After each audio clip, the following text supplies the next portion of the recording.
नमस्कार प्रेक्षक हो, मी अक्षदा. तुम्ही पाहत आहे राष्ट्र सह्याद्री न्यूज. राष्ट्र सह्याद्री न्यूज मध्ये आपलं स्वागत. आता वळूयात बातमीकडे.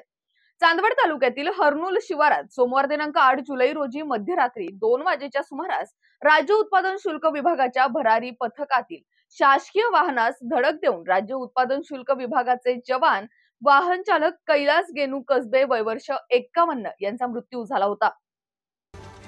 तर 3 पोलीस कर्मचारी जखमी झाले व क्रेटा कार घेऊन फरार झालेल्या दोघांपैकी एकास ग्रामीण पोलीस व स्थानिक गुन्हे शाखेच्या पथकाने अटक करून त्याला चांदवड न्यायालयात न्यायाधीश पी.बी. जोशी यांच्या समोर उभे केले.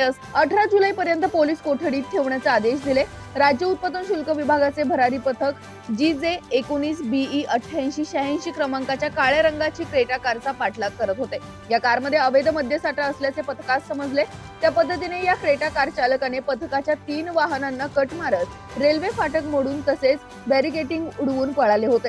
तर चांदवड जवळील हर्नुल शिवारात क्रेटा चालकाने शासकीय वाहनास धडक दिल्याने कार चालक कसबे यांचा जागीच मृत्यू झाला. या प्रकरणी चांदवड पोलीस स्टेशनला गुन्हा दाखल झाला असून या तपासकामी स्थानिक गुन्हे शाखेचे पोलीस निरीक्षक राजू सुर्वे व पथकातील हवालदार दीपक गुंजाळ, पोलीस नाईक रमेश चव्हाण यांनी गुजरात येथून संशयित अरबाज उस्मान खान पठाण यास अटक करून चांदवड न्यायालयात हजर केले असता न्यायाधीश पी.बी. जोशी यांनी 18 जुलै 2024 पर्यंत पोलीस कोठडीत ठेवण्याचे आदेश दिले असून दुसरा संशयित व या गुन्ह्यातील अजूनही काही धागेदोरे हाती येतात का याचा तपास पोलीस करत आहेत.